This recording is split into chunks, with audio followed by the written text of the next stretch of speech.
Welcome to Financially Focused. My name is Denise Williams, an approved financial coach. And I ask you to imagine you have a team ready to support you and help you make the very best decisions so that you can build the dream life that you have.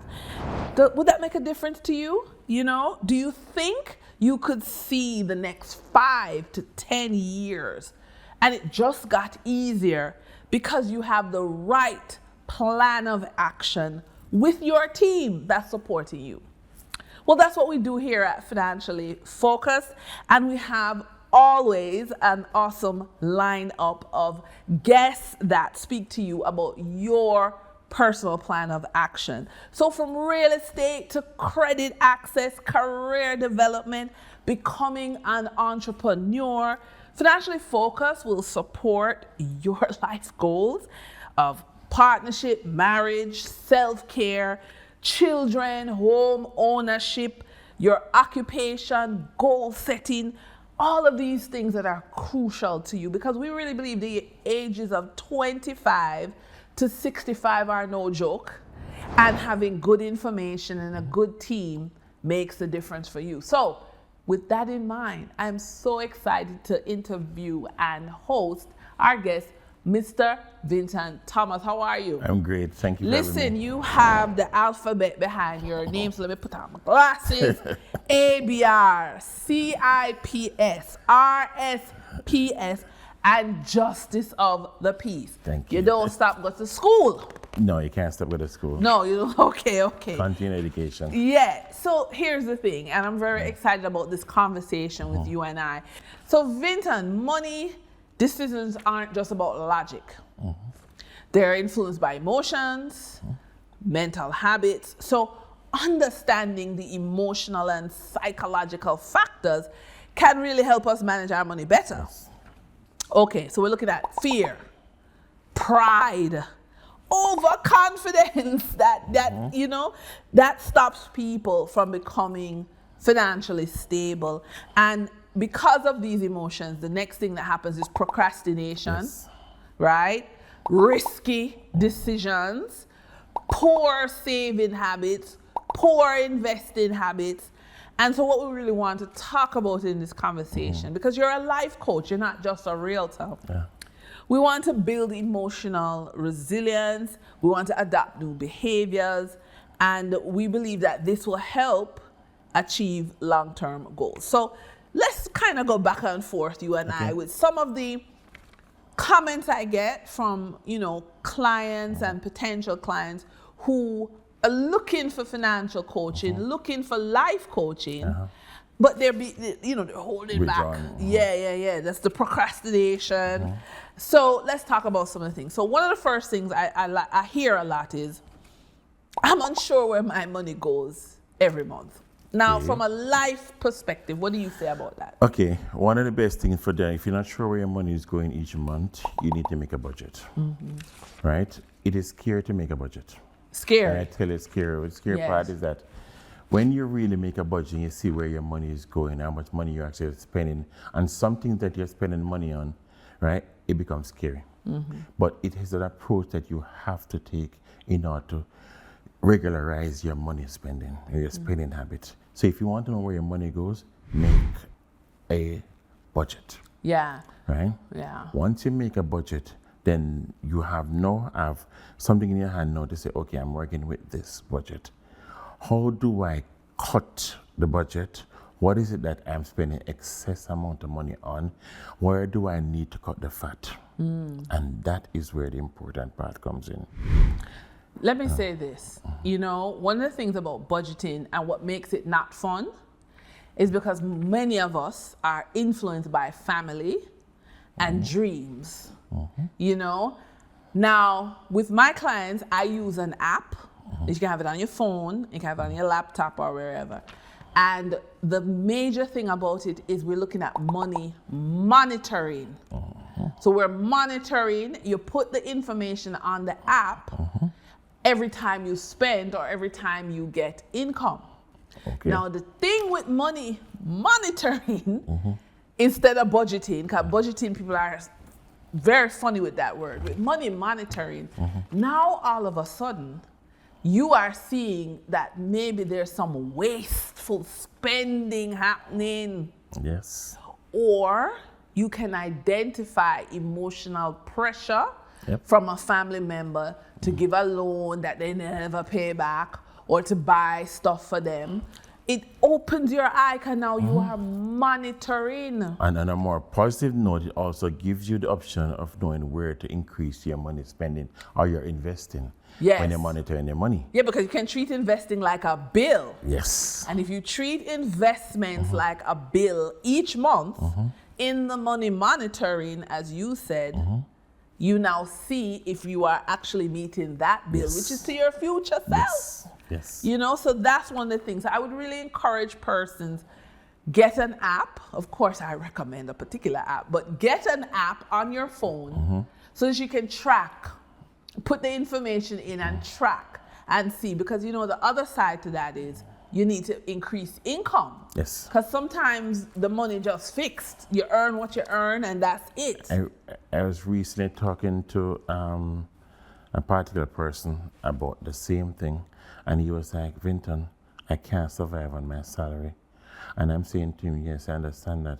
What else is there that you can do? Yes. So there are times when you can do something on the side that actually, you know, brings some more income into the business. Yes. Right? But if you are going to say, one of the things that I emphasize on that, your mindset. Yes. Everything starts from the mind. The mind is the most powerful organ in your body.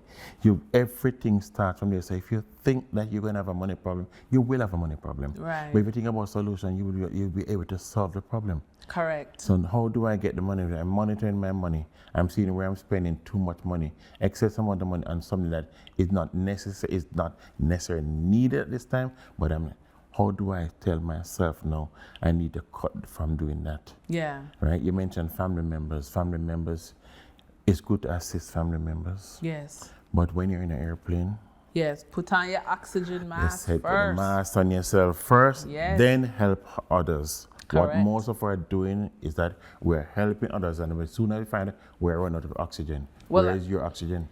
That is excellent, because here's the next comment from clients, which is, I need help reducing my debt. Let me say two things on this before I hand over to you. The first thing is that I work with a lot of people who declare bankruptcy.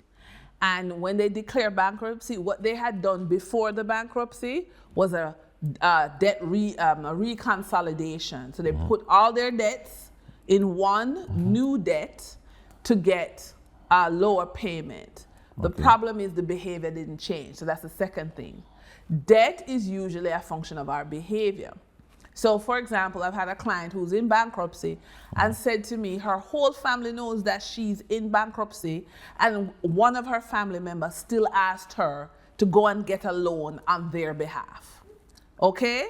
So the situation is a lot of times, as you said, mindset. So let me throw the reducing debt over to the life coach. Let me explain something to you, right? Yeah.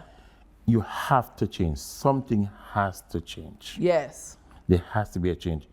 If you continue to do what you always did, yes, you always get what you always got. Right. Right? And let me repeat. If you continue to do what you always did, yes, you'll always get what you have always got.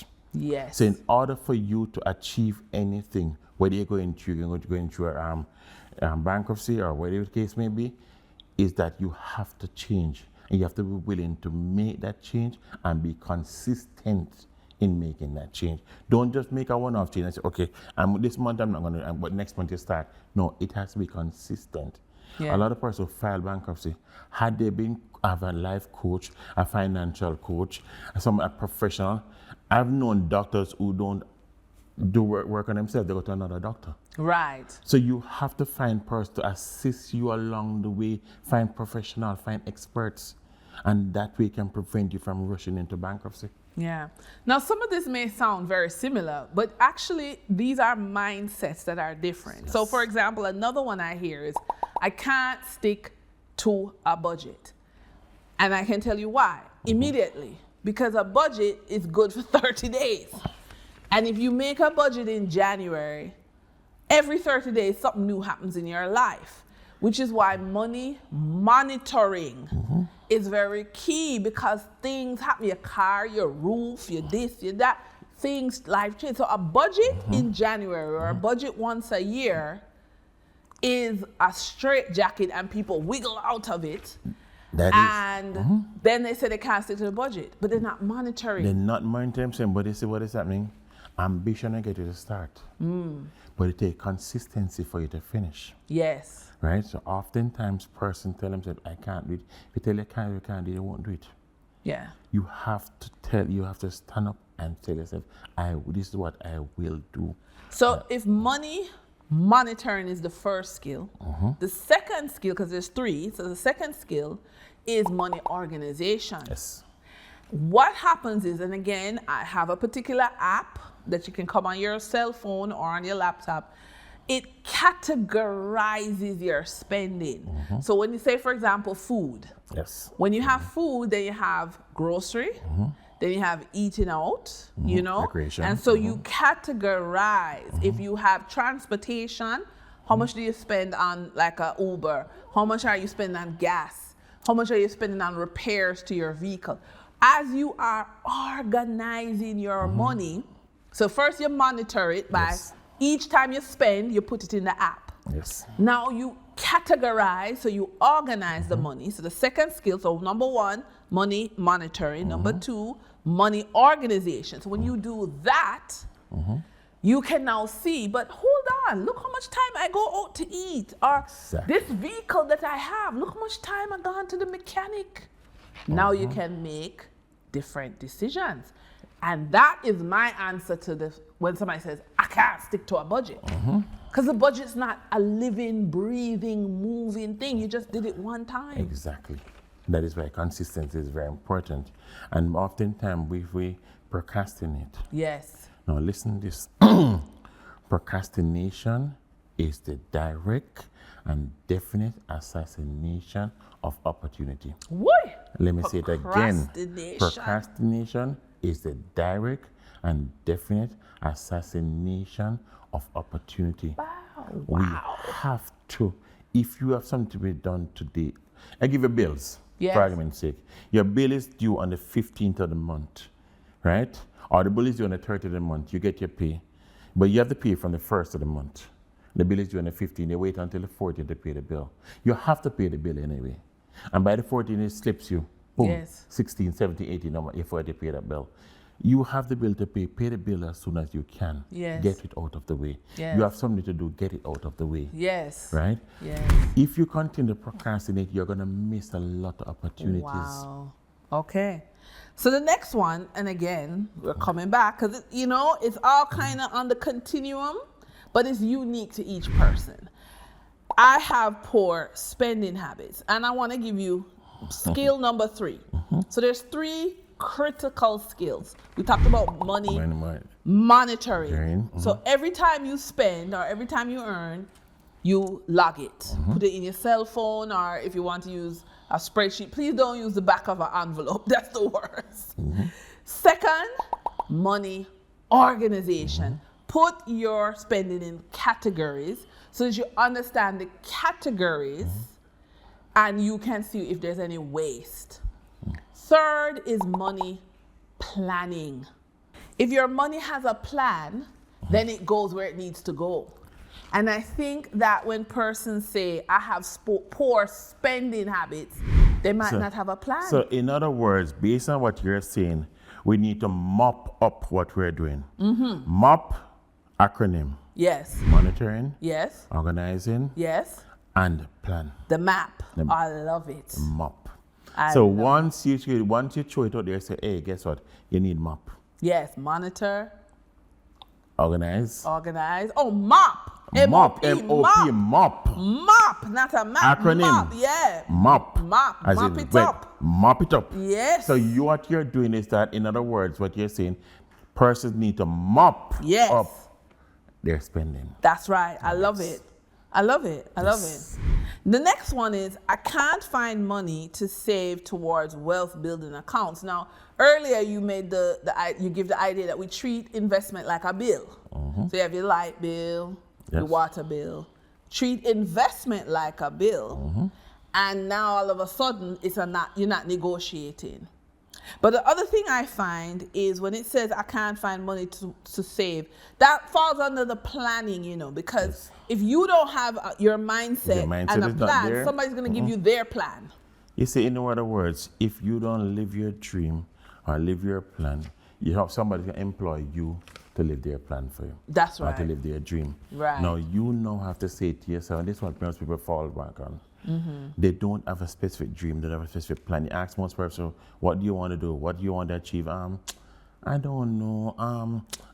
You have to know exactly what you're doing. And then you have to make your dream realistic.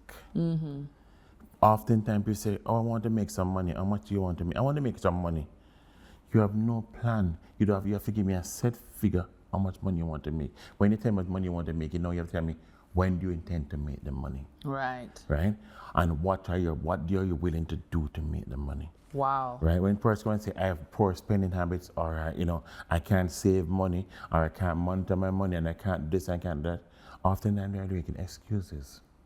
Again, the influence of your community is great. Don't underestimate the influence of your community. I was talking to some persons the other day, and I said to them, if you're in a room, there's 4 millionaires in the room, and you're the 5th person in the room, you might become the 5th millionaire. Yes. There are 4 businessmen in the room, you come in the room, you might be the 5th businessman. If there are 4 negative person in the room, and you come in the room, guess what you become? Yep, the 5th negative So person. you have to be careful, you have to analyze your situation, assess your situation. If it's not inspiring you, it is infecting you. Wow. Choose wisely.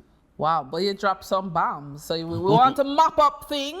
Up things, in other words. Organize, plan. Monitor, organize, and plan. Procrastination is the assassination of opportunity. Direct and definite assassination of opportunity. And if your community doesn't inspire you, it's infecting you. You're infected. Wow.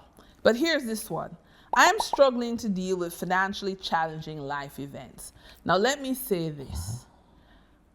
There's a difference between empathy and sympathy and compassion and then being realistic. And I give an example. I've had a client who says, I am a loyal person. So I'm going to pay all the bills for my mother, all the bills for my brother, all the bills for my baby father. And I just had a baby, so I'm now paying the bills for the baby. I am loyal to the people I love. I give from my heart. And I have acknowledged that based on this behavior, I will never buy a house. I will never save. And the car I bought, I have a loan, but I've given it to my baby father to drive. And so sometimes I have to take the bus to work. And this person is very proud of their loyalty. What? So that, hold on, when a challenging life event came, the brother that she's maintaining has no way to help her. The mother that she's maintaining has no way to help her. Of course, her baby, 6-month-old baby, can't help. And the baby's father is not in a position to help. So one of her life challenges was she fell behind on the car payment. So the car was repossessed. Okay, so she lost the car. Now she's at home with an angry mother because she's not available to drive her mother around. The brother cannot borrow the car. The child's father doesn't have the car to drive around. She's back to taking the bus and taxi and such to work.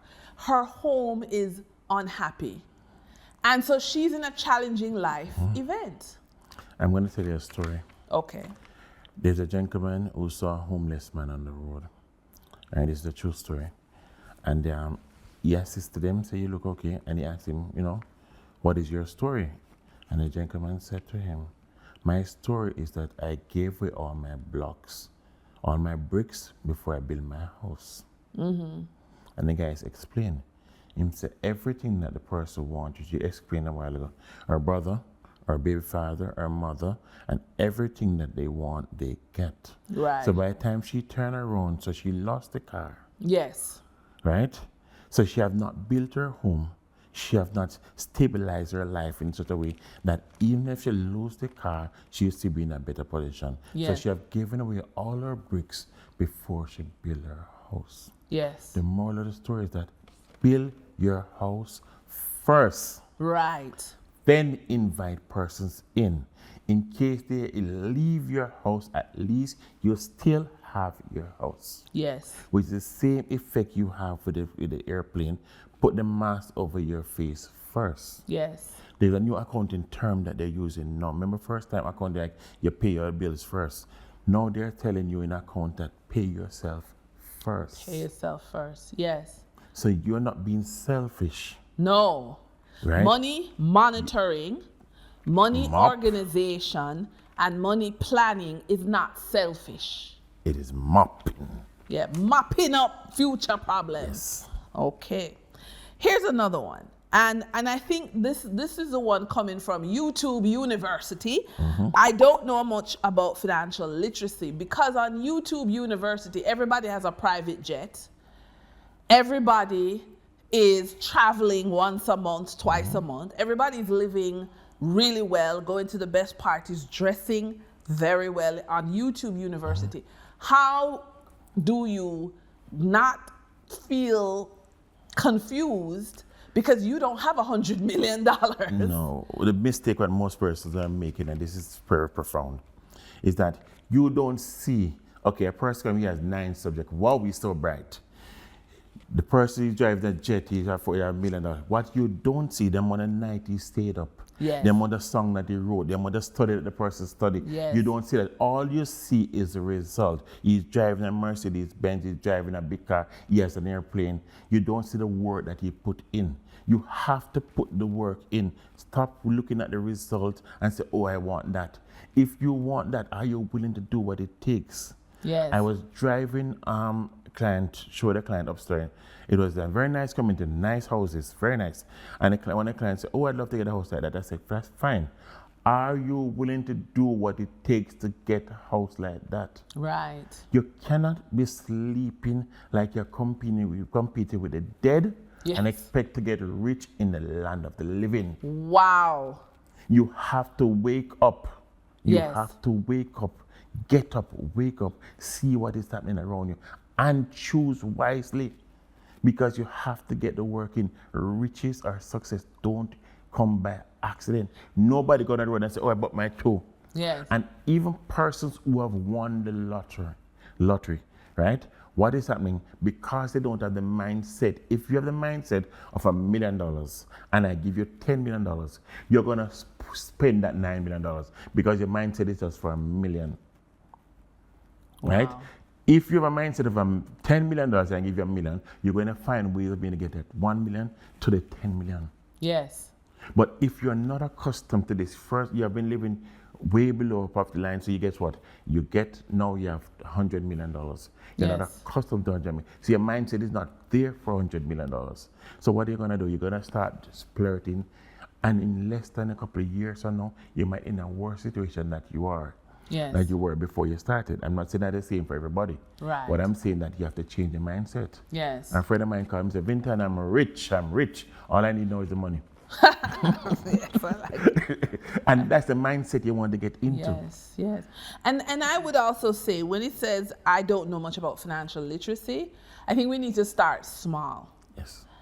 Look at where you are. So, I have 2 children, one with a disability. And so for me, We financial don't like call it disability. all right, please. what you want to call it? We call Different ability. All right. So one of my 2 sons has a different ability. And for me, financial literacy is about learning Yes. how to navigate with a child with a different ability.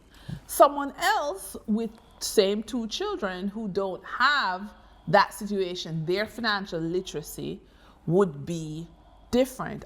One of the mummies in our special needs community said to me this morning, I'm tired. I'm so tired. And that's also something we have to acknowledge. That makes our financial planning and our financial literacy different than someone mindset. else who is not in the special needs community. So things like that make a difference. However, I come back to what you're saying. We're mapping it up. We're monitoring. Yes. We're organizing and we're planning. That is a critical thing regardless of your situation. Yes. Because another thing that happens is, whereas I had a child born with a different ability, some people get in an accident and it happened. So we're still monitoring, we're still organizing, we're still planning. And most importantly, Yes. we're changing our mindset.